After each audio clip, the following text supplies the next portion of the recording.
সময় যদি শেষ হয়, 1 সেকেন্ড থাকার আর কোনো সুযোগ নাই। আবু হুরায়রা বলতেছেন, ও আল্লাহর বান্দা, আমি আমার রাসূলের পবিত্র জবান মোবারক থেকে শুনছি, আল্লাহর নবী বলেছেন, আমার উম্মতেরা 4 ব্যক্তিকে কিয়ামতের ময়দানে আল্লাহ জিজ্ঞাসা করবে এবং 4 জনকে আল্লাহ জাহান্নামে শিকল পরায় টেনে নিয়ে চলে যাবে। কিন্তু জমিনের ভিতরে 4 জনই বড় শ্রেষ্ঠ ব্যক্তি। প্রথম নাম্বার, আল্লাহ ওই কারীকে ডাক দিবেন যেই কারী সুন্দর করে কোরআন তেলাওয়াত করত।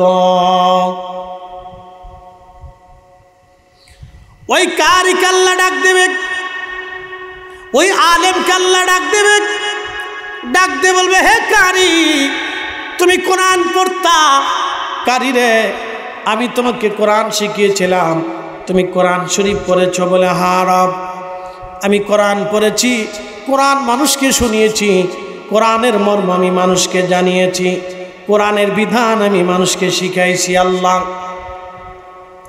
আল্লাহ আমি কোরআনের মর্ম, কোরআনের আইন, কোরআনের বিধান আমি মানুষকে শিখিয়েছি। আল্লাহ কোরআন আমি তেলাওয়াত করে করে শোনাইছি। আল্লাহ এই পবিত্র কোরআন আমি তোমার বান্দাদেরকে শোনাইছি। আল্লাহ আল্লাহ পাক বলবেন, ও আমার বান্দা, কি জন্য শোনাইছো বলো, কি জন্য? বলে, আল্লাহ তোমার জন্য। আমার আল্লাহ বলবেন, না বান্দা, তুমি মিথ্যা কথা বলেছ, তুমি আমার জন্য কোরআন তেলাওয়াত করো নাই, আমার জন্য তুমি কোরআন শরীফ শিখো নাই, বরং আমার জন্য তুমি কোরআন বুঝাও নাই। বরং মানুষ তোমাকে অনেক বড় আলেম বলবে, অনেক বড় কারি বলবে, অনেক বড় মুফতি বলবে, অনেক বড় বক্তা বলবে, নারে তাকবীর, নারে রিসালাতের স্লোগান দিয়ে তোমার মাঠে উঠাবে, স্টেজে উঠাবে, বিরাট বড় সম্মান করবে। সেই জন্যে তুমি বক্তা হয়েছ, আলেম হয়েছ, সেই জন্যে তুমি কোরআন শিখেছ। হে আমার বান্দা, তুমি অনেক বড় আলেম হয়েছ, হাদিস মুখস্থ করেছ, কোরআনের কারি হয়েছ, তুমি অনেক বড় কারি হয়েছ। আমার বান্দা, তুমি আমার জন্য করো নাই, মানুষ তোমাকে বড় কারি বলবে, অনেক বড় কারি, বিশ্ববিখ্যাত কারি, বিশ্ববিখ্যাত আলেম, বিশ্ববিখ্যাত মুফাসসির, বিশ্ববিখ্যাত আলেম, বিশ্ববিখ্যাত মুহাদ্দিস, বিশ্ববিখ্যাত ফকিহ, সব বিশ্ববিখ্যাত আন্তর্জাতিক খ্যাতি সম্পন্ন বলবে। তুমি এই জন্যই কোরআন শিখেছ। এ আমার বান্দা, আজকে তুমি বিনিময় কিছুই পাবা না, কারণ দুনিয়ার ভিতরে তোমাকে মানুষ বিশ্ববিখ্যাত বলেছে, তোমাকে অনেক বড় কারি বলেছে, দুনিয়ায় সম্মান পেয়ে গেছো।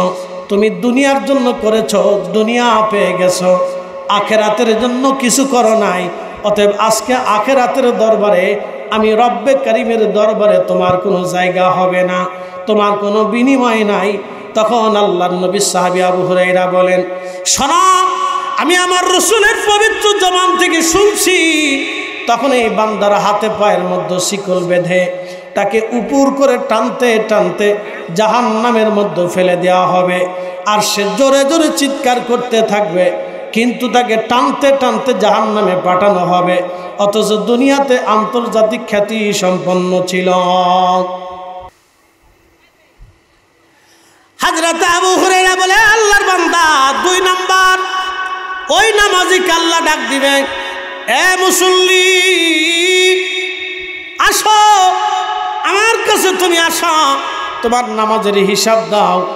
আল্লাহ, আমি নামাজ পড়েছিলাম, 5 ওয়াক্ত নামাজ পড়েছি, এই নামাজ পড়েছি রব্বুল আলামিন, আল্লাহ আমি এই নামাজ পড়েছি।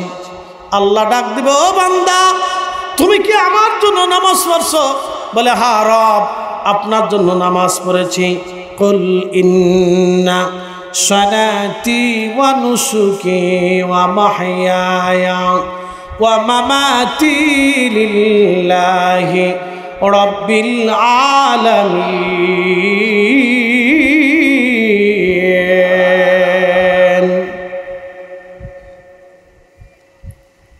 কুল, হুজুর আপনি বলে দেন, ইন্না সালাতি, নামাজ আমি আল্লাহর জন্য। নামাজ কার জন্য? না না, জোরে বলেন, কার? নামাজ হবে আল্লাহর জন্য। আপনি নামাজে দাঁড়িয়ে গেলেন, আল্লাহু আকবার, নামাজে দাঁড়িয়েছেন, ইমাম সাহেব হুজুর নামাজে দাঁড়ানো, আপনি নামাজে দাঁড়াইলেন। নামাজ যদি আল্লাহর জন্য হয় তাহলে মাহে রমজান আসলে তারাবির নামাজ প্রথম 10 দিনে মুসল্লি পাওয়া যায়, এরপরে আস্তে আস্তে মুসল্লি কমে যায়। একদিন খাদিম রাসূল হযরত আনাসের মা ডাক দিয়ে বললেন, বেটারে নবীজির খেদমত করলি, কোনো দোয়া তো নিতে পারলি না রে ছেলে আমার। বলে, মা কি দোয়া নেব? বলে, আল্লাহ রসুলের দরবারে যাও, নবীজির দরবারে যেয়ে দোয়া চাও যেন আল্লাহ তোমারে সন্তানের সম্পদে যেন আল্লাহ বরকত দিয়ে দেয়। ছোট মানুষ তখনও বুঝে নাই কি দোয়া চাইতেছে, সন্তান এবং সম্পদে যেন আল্লাহ বরকত দেয়। চলে আসছে রসুলের দরবারে, ইয়া রসুল আল্লাহ, ইয়া হাবিব আল্লাহ, আপনি দয়া করে আমার দোয়া করে দেন। বলে, কি দোয়া চাও খাদেম বলো? বলে, ইয়া রসুল আল্লাহ, আপনি দোয়া করে দেন যে আল্লাহ আমার সন্তান এবং সম্পদে যেন আল্লাহ আমারে বরকত দেয়। আল্লাহ নবীর সাথে সাথে হাত বাড়িয়ে বলেন, আল্লাহ আমার খাদিম আমার আনাস দোয়া চায়, আল্লাহ আমি রসুল তোমার দরবারে দোয়া করলাম, আমার খাদেমের সন্তান এবং সম্পদে তুমি বরকত দিয়ে দাও। নবীদের দোয়া কখনো ফেরত আসে না। একসাথে বলবেন আল্লাহু আকবার। নবীদের দোয়া ফেরত আসে? নবীদের দোয়া ফেরত আসে না। আর নবীদের পরে পৃথিবীতে একদল ওলি আছে যাদেরকে মুস্তাজাবাতুদ দাওয়া বলা হয়, যারা দোয়া করলে দোয়া কবুল হয়ে যায়। সহিহ বুখারীর কিতাব রেকাকে তাদের পরিচয় আসছে, ওয়া ইনসালানি লা উতিয়ান্নাহু ওয়া লা ইস্তাআযানি লা উইজান্নাহু।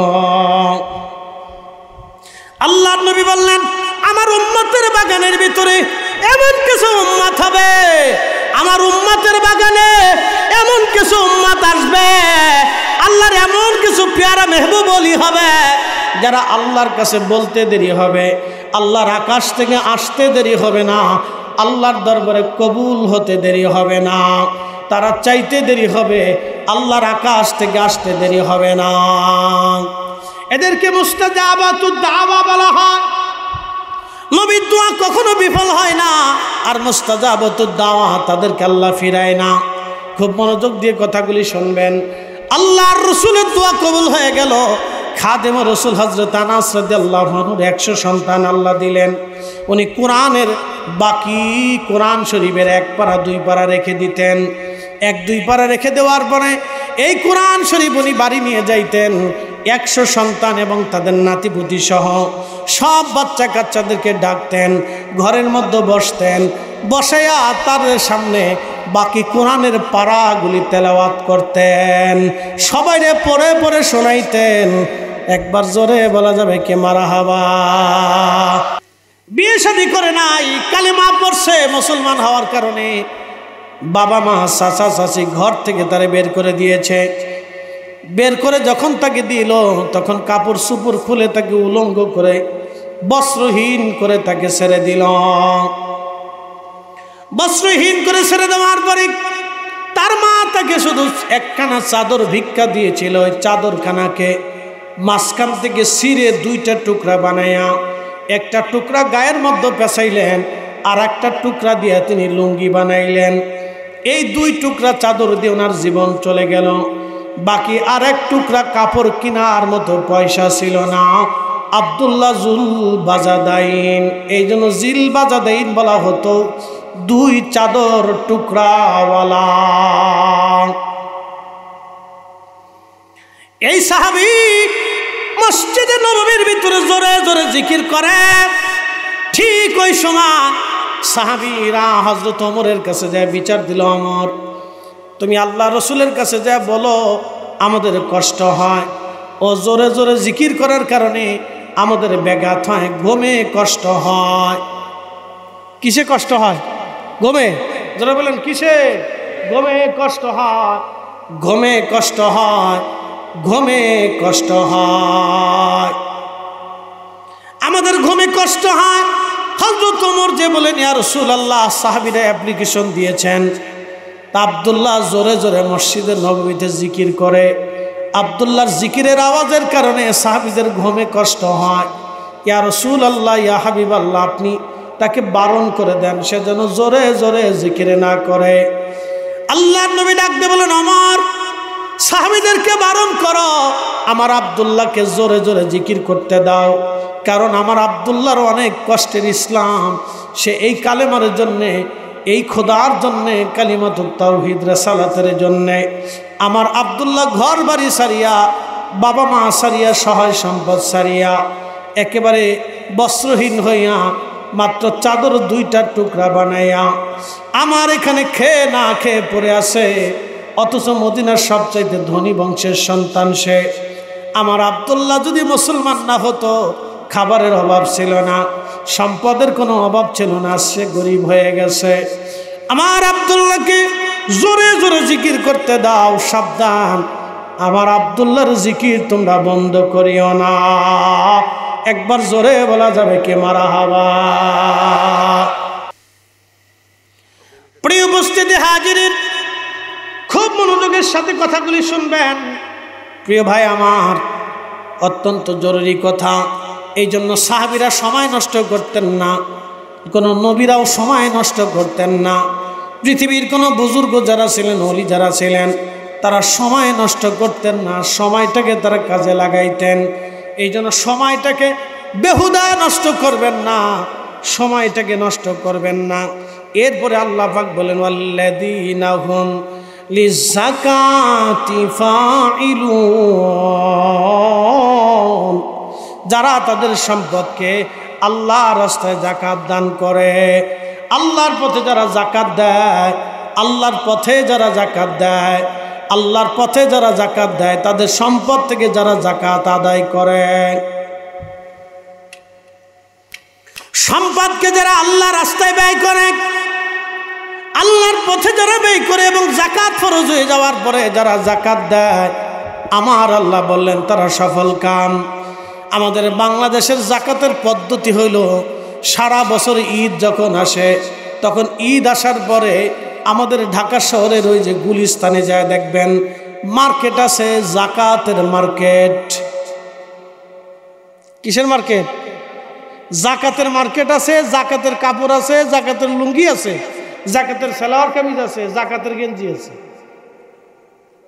কম দামে 150 টাকার লুঙ্গি কিনে নিয়ে আসে, কিনে আইনে সারা দেশ ভরে মাইকিং করে এরপরে লুঙ্গি বিতরণ করে। বুঝবেন, এই লুঙ্গি বেটা পরছে, মাসখানিক পরার পরে পেশাব করতে বসে নিজেদের ঠাস করে ফাইরে ছিঁড়ে চলে গেছে, শেষ। এখন আপনারা বলেন, যাকাত হয়েছে? যাকাত কি হক আদায় হয়েছে? বলে কেন হয়নি? বলে দিয়ে যায়। আমি যেই লুঙ্গি পছন্দ করি, আমার ভাইকে আল্লাহর পথে দান করতে হলে সেই লুঙ্গি আমাকে দিতে হবে, এই জন্য যাকাত হয়, হক আদায় হয়। প্রিয় উপস্থিতি আমার, এই জন্য যাকাত আল্লাহ কোরআনের অপর আয়াতে বললেন, وَأَنْفِقُوا مِمَّا رَزَقْنَاكُمْ مِنْ قَبْلِ أَنْ يَأْتِيَ أَحَدَكُمُ الْمَوْتُ।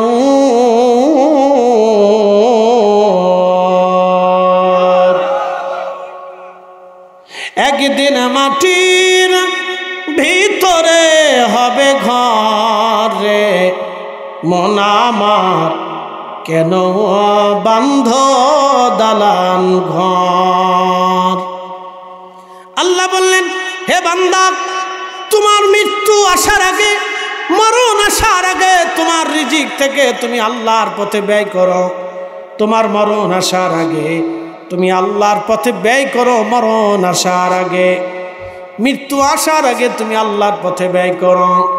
যদি না করো, তখন কিয়ামতের ময়দানে গোশত চামড়াগুলি কামড়ে কামড়ে টেনে টেনে ছিঁড়ে ফেলবে আর বলবে, ফায়াকুলা রব্বি লাউলা আখারতানি ইলা আজালিন করিব। আল্লাহ আমাদেরকে আবার দুনিয়াতে পাঠিয়ে দেন, ফাআসসাদদাকা ওয়া আকুম মিনাস সলিহিন। আমরা বেশি বেশি করে সদকা দিব আর সলিহিনদের অন্তর্ভুক্ত হয়ে যাব। হযরত আবু হুরায়রার হাদিস মনে আছে কিনা জানি না, মনে করেই দিচ্ছি। 2টা কথা বলছিলাম পয়েন্ট। একটা পয়েন্ট হলো আলেমদেরকে আল্লাহ বিচার করবে।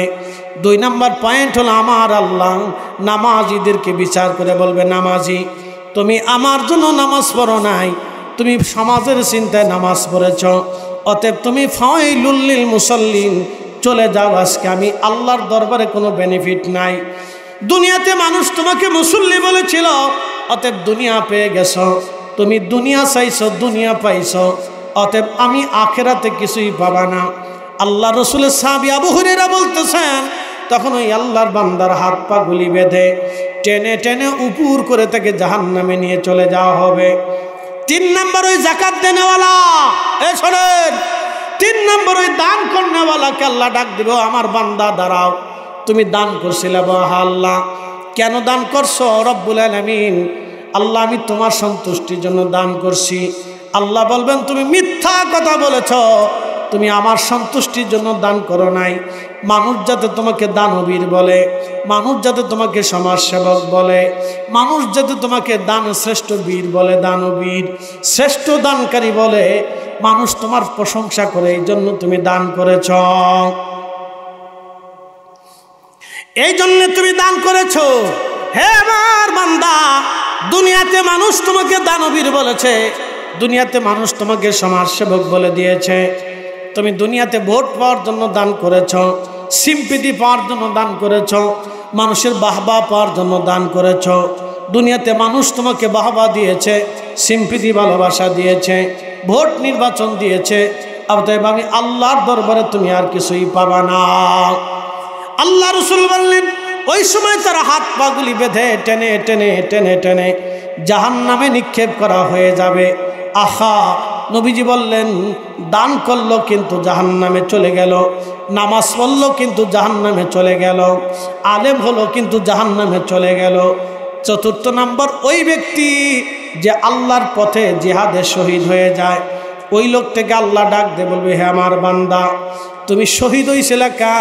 তুমি মারা গিয়েছিলে, তোমাকে মানুষ হত্যা কেন করছিল? বলেন রব্বুল আলামিন, মানুষ আমাকে হত্যা করেছে, আমি তোমার জমিনে তোমার দিন প্রতিষ্ঠিত করতে গিয়েছিলাম আল্লাহ, সেই জন্য আমি শহীদ হয়ে গেছি। আল্লাহ বলবেন, তুমি মিথ্যা বলেছ, তুমি দিন কায়েমের জন্য শহীদ হও নাই, তুমি আমি আল্লাহর পথে শহীদ হও নাই। মানুষ তোমাকে বীর শ্রেষ্ঠ বলবে, বীর যোদ্ধা বলবে, বীর বিক্রম বলবে, বীর শ্রেষ্ঠ বলবে, বীর বিক্রম বলবে, বীর যোদ্ধা বলবে। সেই জন্য তুমি যুদ্ধের ময়দানে গিয়া শহীদ হয়েছ। ও আমার বান্দা, দুনিয়ার মানুষ তোমাকে বীর শ্রেষ্ঠ বলেছে, বীর বিক্রম বলেছে, বীর প্রতীক তোমাকে দিয়েছে, বীর যোদ্ধা বলেছে। অতএব আল্লাহ, আমি রবের দরবারে কোনো কিছুই তুমি পাবা না, দুনিয়াতে তুমি পেয়ে গেছ।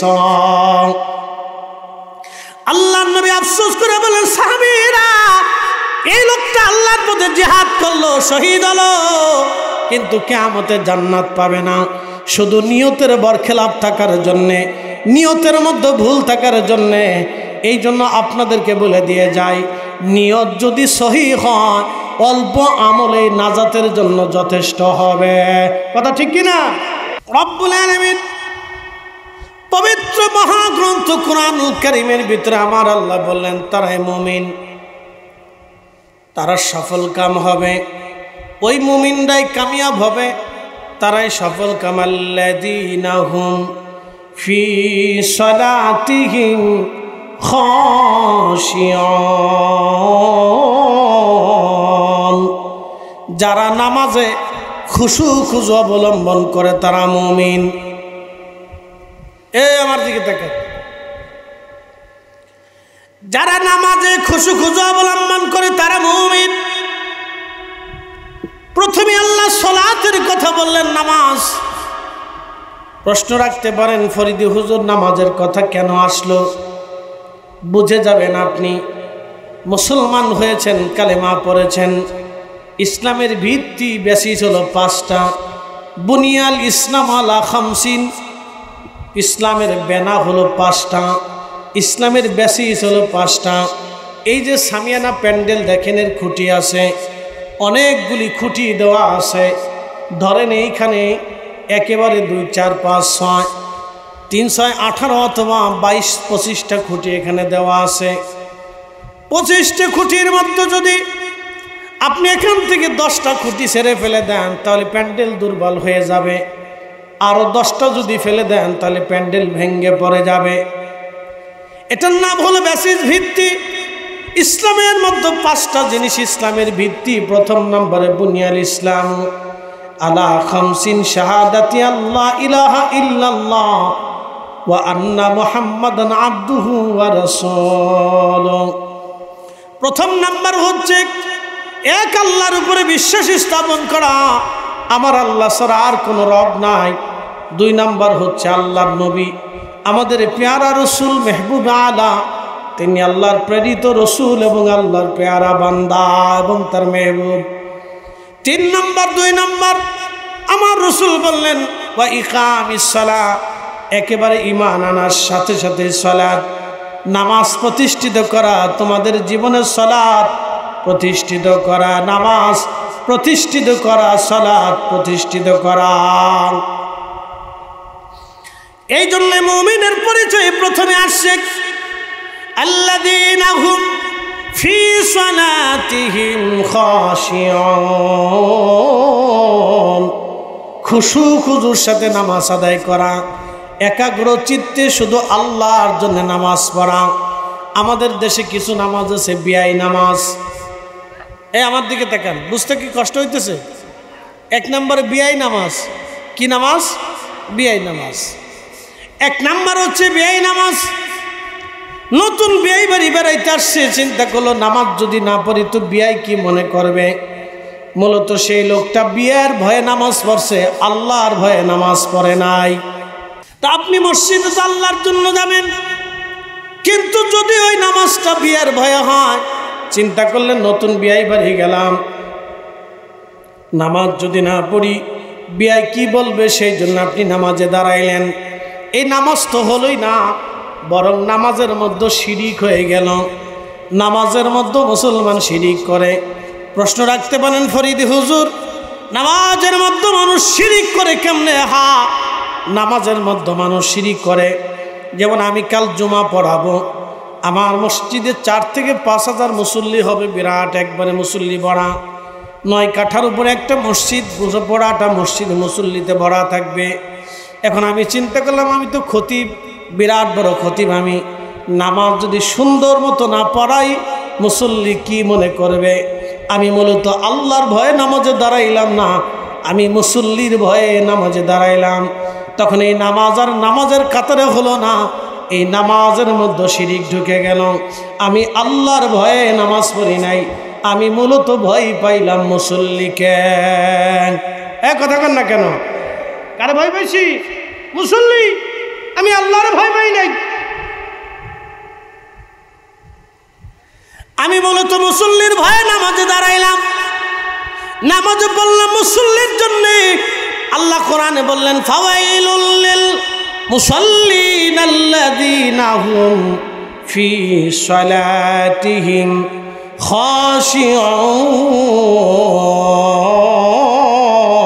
খাশিউন। হযরত আবু হুরায়রা রাদিয়াল্লাহু তাআলা আনহু তিনি হাদিস শরীফ বলতে গেলেন, মসজিদে নববীতে বসে আছেন। তো রাবি যিনি তিনি বলতেছেন, আমি আবু হুরায়রাকে বললাম, আবু হুরায়রা আপনি এমন একটা হাদিস আমাকে বলেন যে হাদিস আপনি সরাসরি আল্লাহর হাবিবের পবিত্র জবান থেকে আপনি শুনেছেন। গাংনিবাসী মনোযোগ দিয়ে শুনে যাবেন, মা বোনেরা যারা শুনতেছেন তারাও শুনে যান।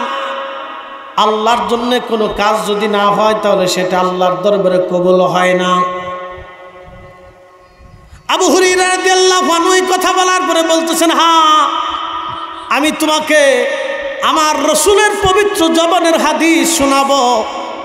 এই কথা বলার পরে আবু হুরায়রা অজ্ঞান হয়ে গেলেন। আবার হুঁশ ফিরে আসলো।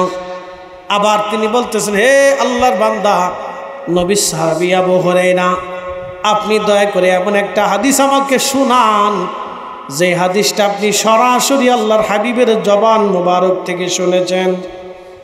হযরত আবু হুরায়রা বলেন, আমি তোমাকে নবীর হাদিস শোনাবো যেই কথা আমি রসুলের পবিত্র জবান থেকে নিজ কানে শুনেছি। এই কথা বলার পরে আবু হুরায়রা আবার অজ্ঞান হয়ে গেলেন। রাবি বলতেছেন, আমি আশ্চর্য হলাম তিনি অজ্ঞান হয়ে যান কেন, কারণটা কি? তৃতীয়বার হুশ আসলো, তৃতীয়বার আবার আমি তাকে বললাম, আবার অজ্ঞান হয়ে গেল। আবার আমি তার মাথায় পানি ঢাললাম, হুঁশ ফিরে আসলো। হুঁশ ফিরে আসার পরে আবু হুরায়রা বলতেছে, আল্লাহর বান্দা, আমি তোমাকে আজকে একটা ভয়াবহ হাদিস শোনাবো, যে হাদিস আমার নবীজির পবিত্র জবান থেকে আমি শুনেছি। এরা বাজারে, রাস্তাঘাটে, দোকানে পাটে যারা বসে বসে আছেন, আমি তাদেরকে বলবো, বন্ধু আমার, বসে থাকবেন না, চলে আসেন, কারণ মৃত্যু আপনার আমার পিছে পিছে ঘুরতেছে। কি কথা বলেন, ঠিক কিনা? মরণ আপনার পিছে আমার পিছে পিছে ঘুরতেছে। সময় শেষ হয়ে গেলে 1 সেকেন্ড থাকার আর কোনো সুযোগ নাই।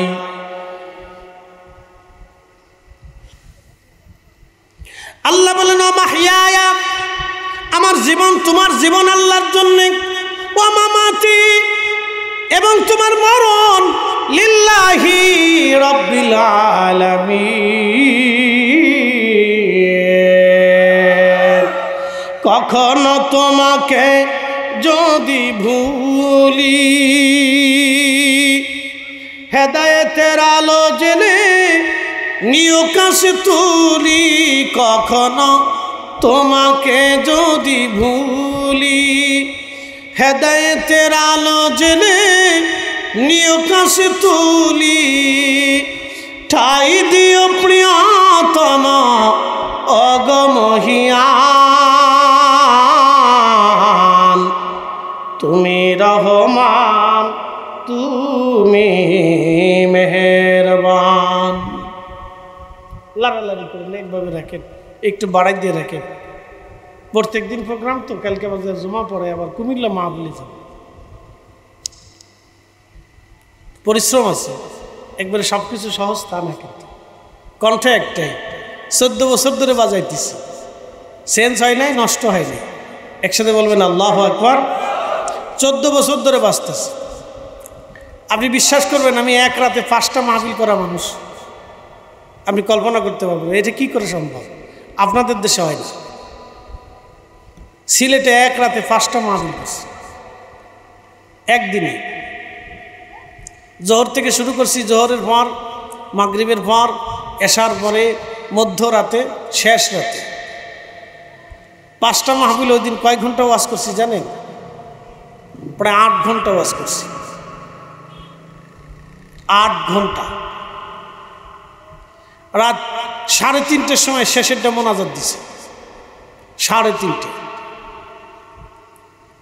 2-3টে প্রোগ্রাম রেগুলার থাকে ইনশাল্লাহ। নভেম্বর, ডিসেম্বর, জানুয়ারি, ফেব্রুয়ারি, মার্চ, এই কয় মাসে 2-3টে প্রোগ্রাম ইনশাল্লাহ রেগুলারই থাকে। 2-3টে থাকে। তো যাই হোক, আনসিজনগুলি তো প্রোগ্রাম এইভাবে চলে, মানুষ করে। হুজুর পাই না, কী করব, আসে না। তাহলে আজকে আমি আপনাদেরকে কোরআন থেকে কিছু কথা শোনাইতেছি। ভালো লাগতেছে? না না, আওয়াজটা দুর্বল মনে হচ্ছে। ভালো লাগে? না না, জোরে বলুন, ভালো লাগেনি? এটা কার কালাম? একসাথে বলতে হবে, কার?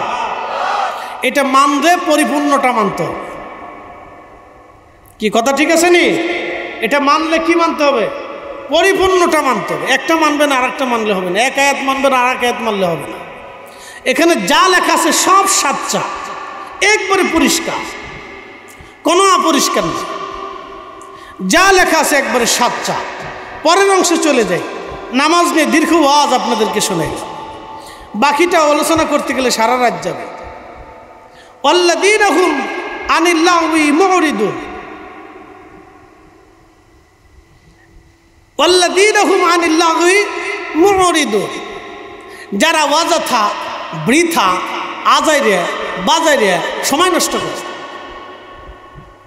এই শোনেন, যারা অযথা, আজাইরে বাজাইরে বৃথা সময় নষ্ট করে, চার দোকানে, পানের দোকানে, এখানে সেখানে, আনকে চিপে মানকে চিপে আবিজাবিতে সময় নষ্ট করে। একটু আপনাকে বোঝাই, খুব মনোযোগ দেবেন। সময় নিয়ে দুটি কথা বলতেছি, শুনে যাবেন মনোযোগের সাথে। আল্লাহ কোরআনে বলেন, ওয়াল্লাযীনা হুম আনিল লাগwi মুরিদুন।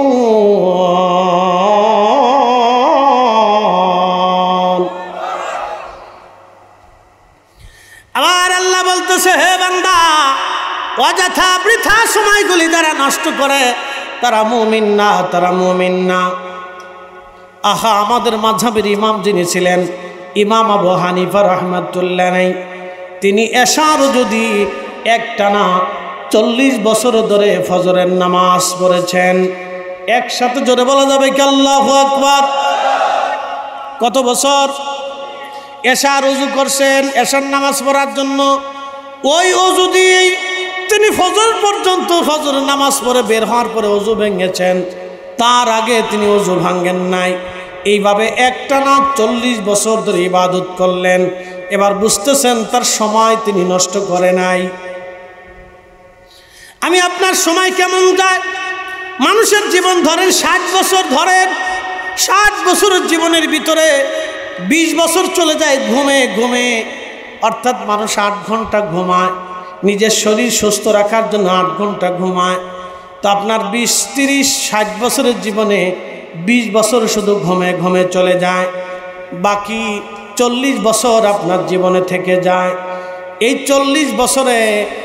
40 বছরের ভিতরে একেবারে অধিক সময় আপনার খেলাধুলায় চলে যায়, শৈশবে কৈশোরে যৌবনে চলে যায়, কলেজের ভার্সিটির বারান্দায় বারান্দায় ঘোরাফেরায়, আমতলায় জামতলায়, কাঁঠাল গাছে, লেব গাছে, সিনেমায়, নাটক, ফেসবুকে, ইউটিউবে বিভিন্ন কাজে আপনার এই সময় নষ্ট হয়। জীবনের বাকি 16 আনা জীবনের 15 আনা জীবন আপনার ঘুমে ঘুমে চলে গেল, হেলায় হেলায় চলে গেল, কাজে কর্মে চলে গেল, লেখাপড়ায় চলে গেল। আপনি আল্লাহর জন্য কিছুই করতে পারেন নাই, আপনার আখিরাতের জন্য আপনি তেমন কিছুই করেন নাই। মাত্র 1% সময় আপনি ব্যয় করছেন মাত্র নামাজে। একটু মাহফিলে বসেছেন, একটু জিকিরে বসেছেন, একটু মিলাদে বসেছেন, একটু দোয়ায় বসেছেন। আবার বুঝাই, 60 বছর জীবনে 20 বছর শুধু গমে চলে যায়, বাকি 40 বছরের 16 আনার 15 আনা চলে যায় খেলাধুলা, কৈশোরে, শৈশবে, বালকে, যৌবনে, জীবনে, বৃদ্ধকালে, নাতি নাতকুর, বউ বাচ্চা কাচ্চা, সমাজ সংসার, রাষ্ট্র রাজনীতি, পেটনীতি, সমাজনীতি, এইগুলি করতে করতে করতে করতে এই কলেজ ভার্সিটি, লেখাপড়া, চাকরি বাকরি, ব্যবসা বাণিজ্য, দৌড়া দৌড়ি, এই আত্মীয় স্বজন, শ্বশুর বাড়ি, শালা সম্বন্ধী আত্মীয় স্বজন, এই ভাই বিরাদার, ভাইস্তে ভাগ্নে, নাতিপুতি, এইগুলি দিয়ে বাকি 16 আনা জীবনের 15 আনা শেষ। 1 আনা শুধু আপনি নামাজে দাঁড়াইছেন। এখন আপনি বলেন তো, এই 60 বছরের জীবনের 1 আনা জীবন দিয়া আপনি কি করে আল্লাহর বেহেশতের আশা করবেন বলে? এই জন্য আল্লাহ কোরআনে বললেন, মুমিন তো তারা যারা সময় নষ্ট করে না, সময়টাকে ইবাদতে, কাজে পরিণত করে। কথা বুঝাইতে পারছি আপনাদেরকে? এই জন্য অলিরা অলি হইছে, অলিরা এই জন্য অলি হইছে। আমরা অনেক সময় নফল ইবাদতটাকে বেদাতে পরিণত করছি, নফল ইবাদতকে বেদাত বলে আমরা বন্ধ করে দিচ্ছি, নফলটাকে বেদাত বলে বন্ধ করে দিচ্ছি আমরা। আপনাকে এগুলি কে শিখাইছে? আর নওয়াফিল অতিরিক্ত আল্লাহ এই কোরআনে বলে দিয়েছেন। আমার দিকে তাকান, এটা মানেননি আপনারা? না না, একসাথে বলতে হবে, না জোরে বলতে হবে, না না হয় না, হয় না, জিম লাগতেছে, একসাথে বলো, মানেন? জোরে বলেন, মানেননি? হাত উঁচা করে বলেন, মানেননি? মানেন? আচ্ছা, যদি মানেন তাহলে একসাথে বলেন তো আল্লাহু আকবার। কোরআন শরীফ থেকে একটা আয়াত শুনাইতেছি, فمن يعمل مثقال ذرة خيرا يره ومن يعمل مثقال ذرة شرا يره। রব্বুল আলামিন এই কোরআনে বললেন, অনুপরিমাণ খালি চোখে যে বিন্দুটা দেখা যায় না, অনুপরিমাণ নেকের কাজ যদি তুমি করো, আমি রব্বুল আলামিন তারও বেনিফিট তোমাকে দিয়ে দিব। অনুপরিমাণ তুমি যদি ইবাদত করো, নেক করো, আমি আল্লাহ তারও বেনিফিট তোমাকে দিয়ে দিব। আচ্ছা বলেন, ফজরের নামাজের পরে আপনি কিছু সময় ঘরের মধ্যে বসে জিকির করলেন, বলে অনুপরিমাণ নেকও যদি হয় তারও বেনিফিট আপনি পাবেন। বাড়িতে মিলাদ দিলেন, দুরুদ হলো, জিকির হলো, দোয়া হলো, তারও বেনিফিট আপনি সামান্য পরিমাণ হলেও আপনি পেয়ে যাবেন। এক দুরুদে 10টা নেকি হয়, এক কোরআনের হরফে 10টা নেকি হয়। কোরআন শরীফ পড়লেন, কালেমা শরীফ পড়লেন, আপনি জিকির করলেন, তাসবিহ পড়লেন, দুরুদ পড়লেন, এরপরে আপনি দোয়া করলেন, দোয়া, এই যতটুকু নেকি হয় আমার আল্লাহ বললেন তারও বেনিফিট আমি তোমাকে দিয়ে দেব। নফল নামাজ আপনি পড়লেন, আগের যুগের বুজুর্গ যারা ছিলেন সারা রাত্র ভোরে ভোরে আল্লাহর ইবাদত করতেন, সারা রাত্র ভোরে ভোরে আল্লাহর ইবাদত করতেন, সারা রাত্র ভোরে ভোরে ইবাদত করতেন। উসমান গনি জিন্নুরাইন রাদিয়াল্লাহু আনহু ইন্তেকালের পূর্ব মুহূর্তেও তিনি কোরআন শরীফ পড়তেছিলেন। কোরআন মসজিদের মধ্যে বসে কোরআন শরীফ পড়তেছে, ঘুমিয়ে পড়লেন উসমান গনি জিন্নুরাইন। ঘুমানোর পরে হযরত উসমান রাদিয়াল্লাহু তাআলা আনহু উনি যখন ঘুমিয়ে পড়লেন স্বপ্নের ভিতরে দেখতেছেন রাহমাতুল লিল আলামিন আমার নবীজি স্বপ্নে তাশরীফ এনেছেন। আমার রাসূল স্বপ্নে আসার পরে জিজ্ঞেস করলেন উসমান তুমি কেমন আছো? উসমান গনি জিন্নুরাইন বলেন ইয়া রাসূলুল্লাহ আমি তেমন ভালো নাই, আমি কষ্টে আছি নবী গো, দুনিয়ার জঞ্জাল আর ভালো লাগে না। আল্লাহ রসুল বলেন উসমান তুমি কি দুনিয়াতে থাকবে না চলে আসবে? উসমান গনি জিন্নুরাইন রাদিয়াল্লাহু তাআলা আনহু বললেন হ্যাঁ ইয়া রাসূলুল্লাহ, দুনিয়াতে আমি আর থাকবো না, দুনিয়া ছেড়ে আমি চলে আসব। আল্লাহর নবী বলেন উসমান তুমি তো রোজা রাখছো, অতএব কালকে আজকে তুমি চলে আসো, আমি আর তুমি একসঙ্গে জান্নাতের ভিতরে দুইজন ইফতার করব। একসাথে জোরে বলা যাবে কি আল্লাহু আকবার। উসমান গনিকে নবীজি বলতেছে উসমান তুমি চলে আসো, রাত্রিবেলা তুমি আর আমি একসাথে ইফতার করব জান্নাতে, তুমি আর আমি একসঙ্গে আজকে ইফতার করব, উসমান চলে আসো। উসমান গনি জিন্নুরাইন রাদিয়াল্লাহু আনহু কোরআন শরীফ পড়তে লাগলেন। কোরআন শরীফ পড়তেছিলেন বিদ্রোহীরা, তারা মসজিদের ঘর সাত ফাঁকা করে ঘরের মধ্যে মসজিদের মধ্যে ঢুকে হযরত উসমান রাদিয়াল্লাহু আনহুর সামনে থেকে কোরআন শরীফ থেকে লাথি মেরে ফেলে দিয়া তলোয়ার দিয়ে উসমান গনিকে আঘাত করতে লাগলেন। ওই রক্তগুলি সিটে সিটে কোরআনে লাগতেছিল। সেই দিন উসমান গনি জিন্নুরাইন রাদিয়াল্লাহু আনহুকে মসজিদের ভিতরে কোরআন পড়া অবস্থায় আতাতাইর দলেরা আর সেই দিনের বেঈমানের দলেরা তাকে শহীদ করে দিয়েছিল।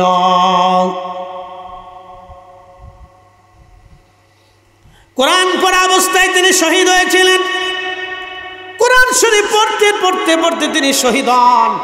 এই জন্য আমাদের রাসূলের একজন খাদেম আছে, তার নাম খাদেমে রাসূল হযরত আনাস রাদিয়াল্লাহু আনহু। আমাদের দেশে তো খালি বেদাতের ফতোয়া, এত বেদাতের ফতোয়ার কারণে আজকে মুসলমান কোণঠাসা হয়ে গেছে। কোন আমল করবে ভয় পায় না, জানি এটা করলে বেদাত না হয়ে যায়। হযরতে খাদেমে রাসূল আনাস রাদিয়াল্লাহু তাআলা আনহু তিনি রাত্রিবেলা সারা রাত কোরআন পড়তেন, সারা রাত ইবাদত করতেন, কোরআন শরীফ পড়তেন, উনি কোরআন খতম দিতেন সারা রাত। তাহাজ্জুদ নামাজ পড়ে কোরআনের 1-2 পারা বাকি রাখতেন। বাকি রাখার পরে হযরত খাদেম রাসূল আনাস রাদিয়াল্লাহু আনহু যিনি 10টা বছর আমার নবীর কদমের খেদমত করেছেন, তিনি বলতেছেন দুনিয়ার মানুষে আমি বাড়ি চলে যাইতাম। হযরত আনাস রাদিয়াল্লাহু আনহু 100-এর উপরে সন্তান আল্লাহ দিয়েছিলেন। সুবহানাল্লাহ বলবেন না? না ঘুম আসতেছে? কত সন্তান? 100। জোরে বলেন কত? এরকম বেটা বাংলাদেশে আসেনি। 100 সন্তান। সবার খেজুর গাছে খেজুর ধরতো একবার, আর ওনার খেজুর গাছে বছরে খেজুর ধরতো 2 বার। সবার উট যদি হইতো একটা, ওনার উট হইতো 2টে। সবার ছাগল যদি হইতো 2টে, ওনার হইতো 4টে। মানে আল্লাহ ওনারে ডাবল ডাবল দিত। কি জন্য? তার পিছনে একটা কারণ আছে। আগের যুগে দেখছি আমাদের ঘর থেকে নারীরা কোরআন শরীফের তেলাওয়াত করত। সকালবেলা ফজর পরে মা চাচিরা কোরআন পড়তো। এখন কোরআন পড়ে না, পুরুষ মানুষও কোরআন পড়ে না। কথা কর পড়েনি, পড়ে না হলো। আগে বাড়ি বাড়ি ঘর থেকে কোরআনের আওয়াজ আসতো, এখন আর কোরআন তেলাওয়াত নাই, চিন্তা করে কোনটা পড়লে বেদাত তেদাত হয় নাকি আবার কোন বিপদ, শুধু বেদাতের ভয় না বলে দিয়ে যায়। রসুলের সাহাবী হযরত আনাস রাদিয়াল্লাহু আনহু তিনি সকালবেলা সব সন্তানদেরকে নিয়ে কোরআন শরীফ তেলাওয়াত করতেন। বাকি পড়া কোরআন শরীফ তেলাওয়াত শেষ করার পরে তখন তিনি সবাইকে নিয়ে জামাতের সাথে দোয়া করতেন।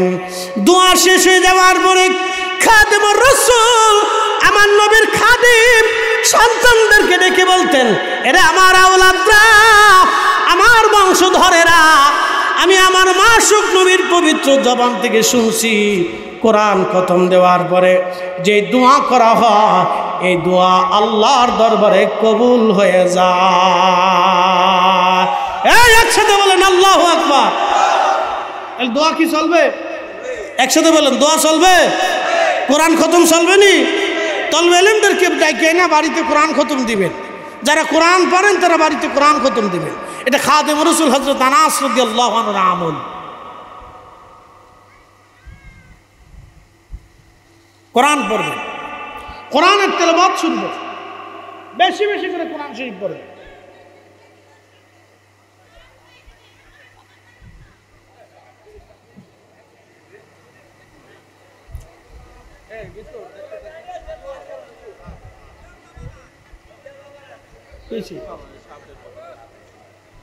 সাপ আইছে, সাপ যাইবে গে তো শুনতে ডর নাই, কামড় না দিলে ভয় নেই বউকা। একটু দূরে সে পড়েন, আল্লাহুম্মা সাল্লি আলা সাইয়্যিদিনা মুহাম্মাদ ওয়া আলা আলি সাইয়্যিদিনা।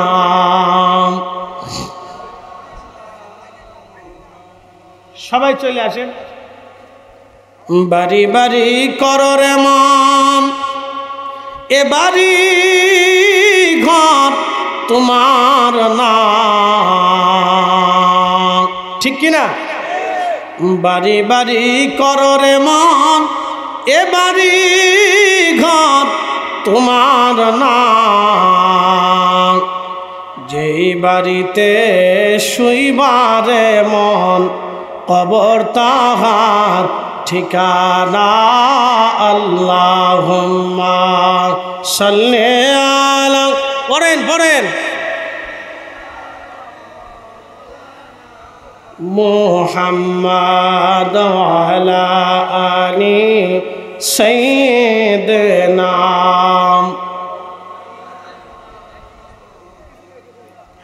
উড়ে যাও রে মাহফিলের হাওয়া, যাউরে উড়ে মদিনা, আমাদের দরুদ পৌঁছে দিও নূর নবীজির পাক রওজায়। আল্লাহুম্মা সাল্লি আলা, আহা পড়েন পড়েন মাশাআল্লাহ, মুহাম্মাদ ওয়া আলা আলি সাইয়্যিদিনা। মাহফিল আছে, ওটা মনে ক্যান্সেল হয়ে গেছে, সম্ভবত অনুমতি দেয়নি। আচ্ছা প্রিয় উপস্থিতি, কেবল 2 আয়াতের ঢুকছি, বাকিটা পড়ে দিচ্ছে। এই যে যাক যদ্দূর চলে, একসাথে করেন আল্লাহু আকবার। যদ্দূর চলে, খাদেম রাসূল সময়টাকে নষ্ট করলেন না, সাহাবীরা সময় নষ্ট করতেন না, সময়টাকে কাজে লাগাইতেন। নবীজির একজন সাহাবী ছিলেন, তার নাম ছিল আব্দুল্লাহ জুল বাজাদাইন। 2 টুকরা চাদর টুকরাওয়ালা বলা হতো। আব্দুল্লাহ জুল বাজাদাইন রাদিয়াল্লাহু আনহু মসজিদে নববীর ভিতরে জোরে জোরে জোরে জোরে জিকির করতেন, উচ্চ আওয়াজ দিয়ে আল্লাহ আল্লাহ আল্লাহ আল্লাহ আল্লাহ আল্লাহ আল্লাহ আল্লাহ। মসজিদে নববীতে, নবীর মসজিদে জোরে জোরে জিকির করে, জোরে জোরে আল্লাহ আল্লাহ আল্লাহ আল্লাহ। আর আমাদের দেশে একদল আছে জোরে জিকির করলো বেদাতের ফতোয়া দেয়, মানে কি যে জ্বালা পড়ছে মুসলমান তার শেষ নেই। আচ্ছা, জোরে জিকির করলে জিকির করে কার? না, একসাথে বল। না না, জোরে বলেন কার? আস্তে জিকির করলে জিকির করে কার? মনে মনে জিকির করলে জিকির করে কার? তাহলে আমি মনে মনে জিকির করলে জিকির করা যায়, জোরে করলে করা যায় না, কারণটা কি? এটা কোত্থেকে পাইছি? এগুলো উম্মতকে একটা বিভ্রান্ত করার কৌশল আছে, অন্য কিছু না। উম্মতকে ধ্বংস করার একটা কৌশল। আচ্ছা, আমার হাতে কি? কোরআন শরীফ। এখন আমি যদি মনে মনে পড়ি, সওয়াব হবে না? আমি যদি আস্তে আস্তে পড়ি, সওয়াব হবে না? আমি যদি জোরে জোরে পড়ি, সওয়াব হবে না? তাহলে আস্তে পড়লে সওয়াব হইলো, মনে মনে পড়লেও সওয়াব হইলো, জোরে পড়লেও হইলো। তাহলে জোরে পড়লে সমস্যাটা?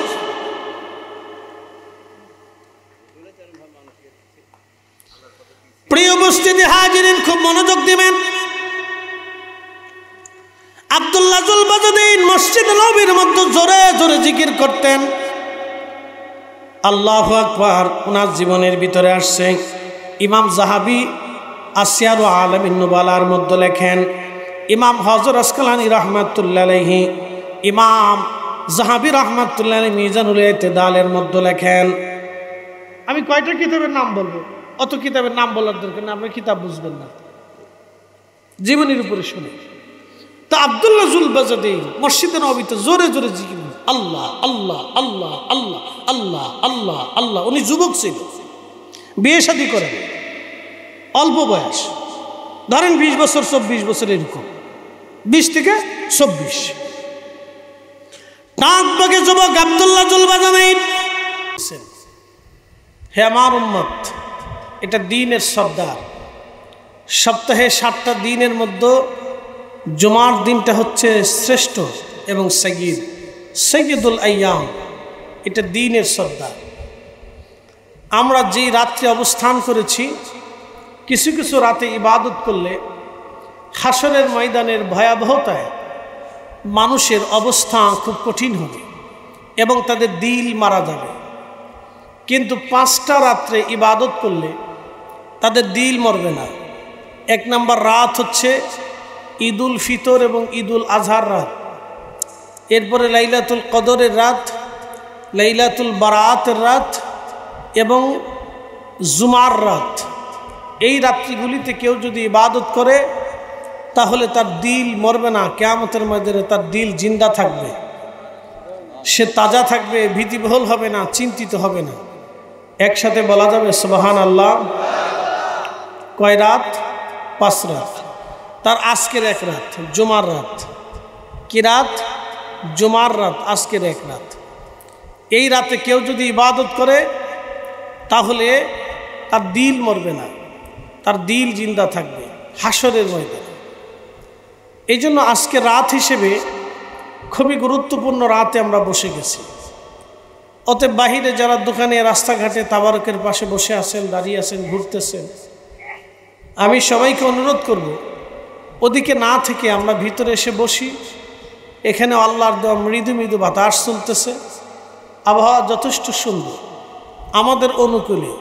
মহান রব্বুল আলামিন আমাদেরকে দয়া করেছেন, এই জন্য আবারও একসাথে শুকরিয়া আদায় করে বলি আলহামদুলিল্লাহ।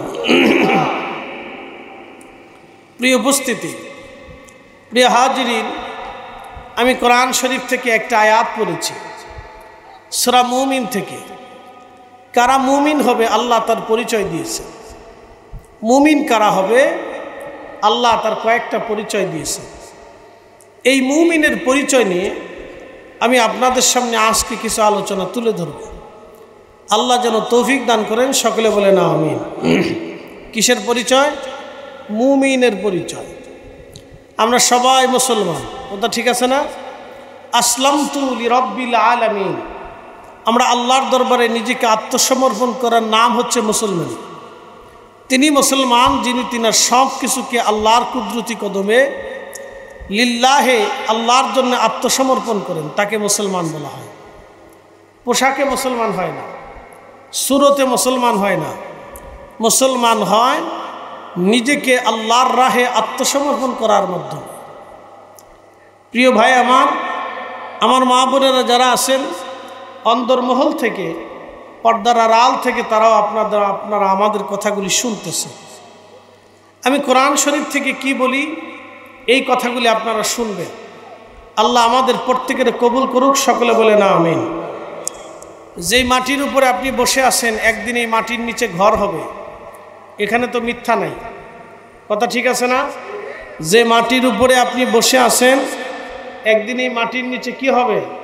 ঘর হয়ে যাবে। বেশি করে সাউন্ড একটু বাড়ান। যেই মাটির উপরে বসে আছেন সেই মাটির উপরেই আপনার ঘর হবে, আমারও এই মাটির নিচেই ঘর হবে। আমরা এই মাটির সাথে মিশব। মিনহা খালাকনাকুম, আমাদেরকে মাটি থেকে সৃষ্টি করা হয়েছে। অফিহা নুঈদুকুম, মাটির ভিতরেই দাফন করা হবে। অমিনহা নুখরিজুকুম, মাটি থেকে আবার উঠানো হবে। তারাতান উখরা, আমাদেরকে আল্লাহর দরবারে সমবেত করা হবে। মানুষ মারা যায়, যাওয়ার পরে আমরা বলি ইন্না লিল্লাহ, নিশ্চয় আমরা আল্লাহর জন্য। ওয়া ইন্না ইলাইহি রাজিউন, আমরা আবার আল্লাহর কাছে ফিরে যাব। আমরা কার কাছে ফিরে যাব? এতে কি কোনো সন্দেহ আছে? সন্দেহ নেই। দুইটা প্রশ্ন করি, জবাব দিবেন। যদি আল্লাহর কাছে তো ফিরে যেতেই হবে। আপনার ব্যাংকে যদি 1000 কোটি টাকা থাকে তাহলে আপনার কাফনের কাপড় কয় টুকরা হবে? 3 টুকরা। একসাথে বলেন, কয় টুকরা? যদি ব্যাংকে 1000 কোটি টাকাও থাকে তাহলে কাফনের কাপড় কয় টুকরা? নারীদের জন্য কয় টুকরা? 5 টুকরা। এই নারী সমাজ ভালো করে শোনেন, আপনার গহনা যদি 100 ভরিও থাকে, 1000 ভরিও থাকে, 1 লক্ষ ভরিও থাকে, আপনি যদি সম্রাট রানী এলিজাবেথ হয়ে থাকেন, আপনি যদি ব্রিটেনের রানী এলিজাবেথ হয়ে থাকেন, তাহলেও শুনে রাখেন আপনার জন্য মাত্র 5 টুকরা কাপড় বরাদ্দ, এর 1 টুকরাও বেশি পাবেন না। এই 5 টুকরাই বরাদ্দ। হে পুরুষ, ভালো করে শুনে রাখেন, আমি আপনি নারী এবং পুরুষ ভালো করে শুনবেন। আমাদের দেশে অনেকের জমিন 200 বিঘা, 500 বিঘা, 600 বিঘা, 1000 বিঘা জমি ছিল। অনেকে প্রচুর জমির মালিক ছিল।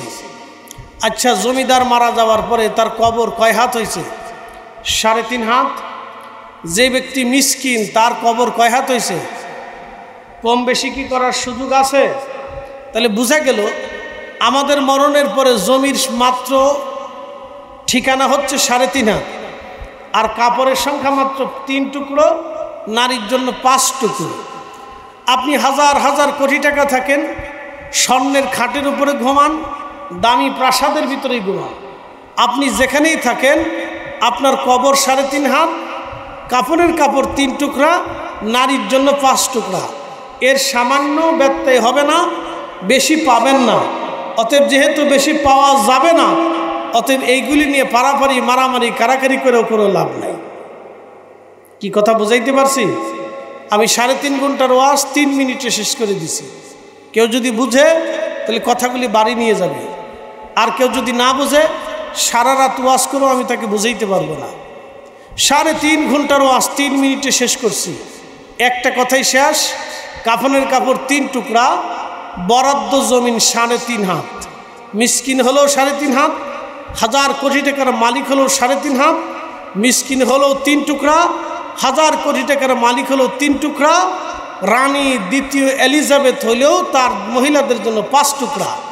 অতএব দুনিয়াতে এই সম্পদ নিয়ে স্বামীর সাথে ঝগড়া, স্ত্রীর সাথে ঝগড়া, সন্তানকে বঞ্চিত করা, পিতামাতাকে বঞ্চিত করা, ভাই বেরাদারকে বঞ্চিত করা, অন্যের জমির আইল ঠেলে অন্যের জমি দখল করা, অন্যের সম্পদ মেরে খাওয়া, অন্যের অর্থ মেরে দেওয়া, অন্যের টাকা মেরে দেওয়া, এইগুলি সব কিছু মিথ্যা এবং বৃথা। এগুলি যাহা করে যাবেন আপনি কিছু পাবেন না, বরং আপনার সন্তানরা এর ভাগ বাটোয়ারা নিয়ে যাবে। বিনিময়ে আপনি কি পাবেন? কিয়ামতের ময়দানে এর বদলা হিসেবে আপনাকে স্থায়ীভাবে জাহান্নামের শাস্তি ভোগ করতে হবে। অতএব আপনার অপরাধের জন্য আপনাকেই শাস্তি নিতে হবে, আপনার সন্তান, আপনার স্ত্রী, আপনার মেয়ে শাস্তি নেবে না। অতএব এইগুলি নিয়ে সন্তানরে খুশি করাইয়া, স্ত্রীরে সন্তুষ্ট করাইয়া দুনিয়ার থেকে কবরে যায় কোনো লাভ নাই। এটা একটা বৃথা জিন্দিগি। ওয়াজ যদি বুঝে থাকেন তাহলে এইটুক বাড়ি পর্যন্ত নিয়ে যান। শেষ ওয়াজ, 3.5 ঘন্টার ওয়াজ আমি 5.5 মিনিটে শেষ করে দিচ্ছি।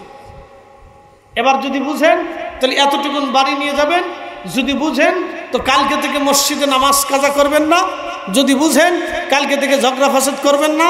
যদি বুঝেন কারো মাল সম্পদ চুরি করে খাওয়ার চিন্তা করবেন না। যদি বুঝেন কারো ক্ষতি করার চিন্তা করবেন না। যদি বুঝেন তাহলে সুদ ঘুষের কাছে যাবেন না। যদি বুঝেন তাহলে হারামের জিন্দেগি গঠন করবেন না। যদি বুঝেন তাহলে আল্লাহর কোরআন রসুলের তরিকা আউলিয়া ইকরামের পথ মেনে চলেই আমাদের জন্য বুদ্ধিমানের কাজ। কথা বলেন ঠিক না বেঠিক? এর বাহিরে যা নিবেন সব বৃথা, সব বৃথা। প্রিয় উপস্থিতি, খুব মনোযোগের সাথে কথাগুলি শুনবেন। আমি কোরআন শরীফ থেকে সূরা মুমিন থেকে তেলাওয়াত করেছিলাম।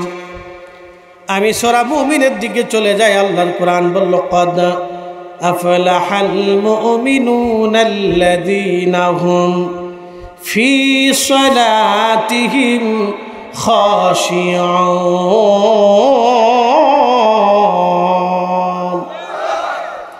কখনো তোমাকে যদি ভুলি, কখনো তোমাকে যদি ভুলি,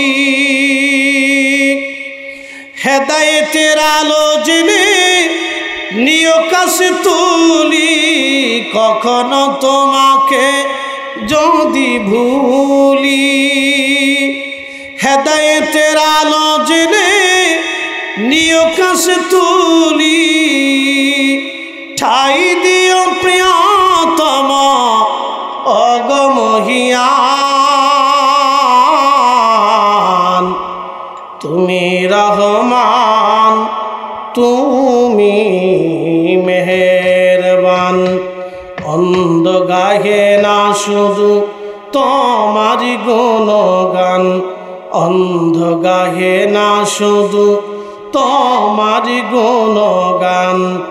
বুঝেও বুঝে না তবু শান, তুমি রহমান, তুমি মেহেরবান। আল্লাহুম্মা সাল্লি আলা, মাশাআল্লাহ।